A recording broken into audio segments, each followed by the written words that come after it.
Good morning, students. This is my second video on the third chapter, New Economic Policy, and I'm starting with liberalization. Liberalization का मतलब होता है giving more freedom. जो हम liberalisation की बात कर रहे हैं, यानी हम फ्रीडम दे रहे हैं, गवर्नमेंट की तरफ से जो रिस्ट्रिक्शंस थे वो ख़त्म हो रहे हैं, तो उसमें हमारे 5 तरह के जो है रिफॉर्म्स आए थे. हम पहला स्टार्ट करते हैं इंडस्ट्रियल सेक्टर रिफॉर्म्स से.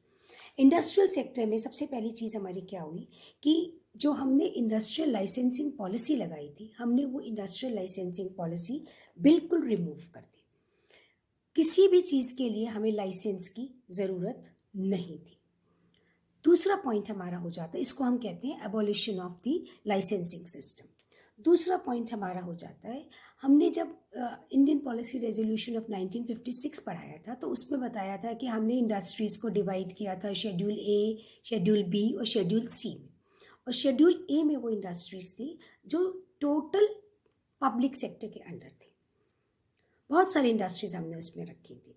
जो new economic policy under liberalisation, हमने उनको जो है पहले 17 इंडस्ट्रीज थी जो सिर्फ solely monopoly of the public sector थी, no entrance of the private sector.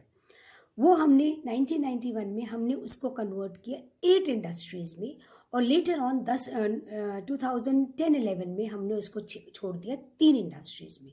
यानी 3 इंडस्ट्रीज़, वो कौन सी 3 इंडस्ट्रीज़ थी? वो थी आपकी स्ट्रैटेजिक इंपॉर्टेंस की, डिफेंस, एटॉमिक एनर्जी और रेलवेज.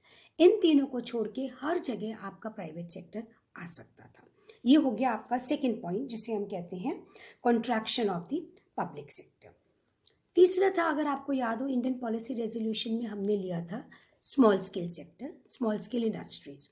और हमने स्मॉल स्केल इंडस्ट्रीज को हमने रिस्ट्रिक्ट कर दिया था कि इन प्रोडक्ट्स में सिर्फ स्मॉल स्केल इंडस्ट्रीज ही प्ले करेंगी और प्राइवेट सेक्टर या लार्ज स्केल यूनिट्स नहीं जाएंगी.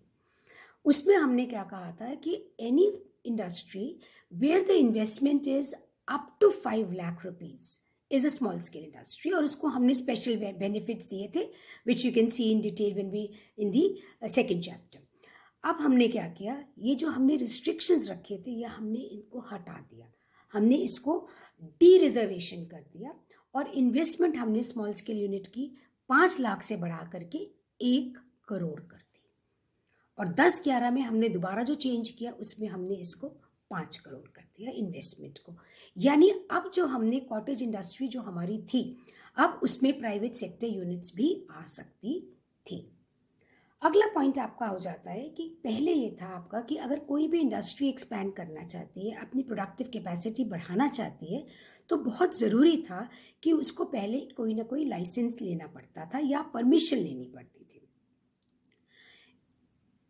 इस पॉलिसी में, इंडस्ट्रियल सेक्टर रिफॉर्म्स में, गवर्नमेंट ने ये कर दिया कि कोई भी फर्म, कोई भी प्राइवेट सेक्टर, कोई भी यूनिट अगर एक्सपैंड करना चाहती है तो उसको किसी परमिशन की कोई ज़रूरत नहीं है, अपनी प्रोडक्टिव कैपेसिटी वो बढ़ा सकता है.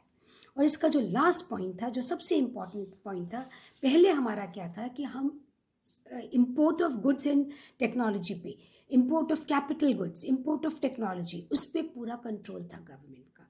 अब उन्होंने कर दिया freedom to import capital goods and technology. Permission was not required from the government to enter into international agreements for production of capital goods or import of technology. अब ये जो 5 पॉइंट्स हुए, उससे ये हो गया कि हमारी इंडस्ट्रीज़ में जो है टोटल फ्रीडम हो गया. प्राइवेट सेक्टर जो है वो बहुत ज़्यादा इम्पॉर्टेंट रोल प्ले करने लग गया और इम्पॉर्टेंस जो है वो प्राइवेट सेक्टर की बढ़ने लग गई. इसको हम कहते हैं इंडस्ट्रियल सेक्टर reforms.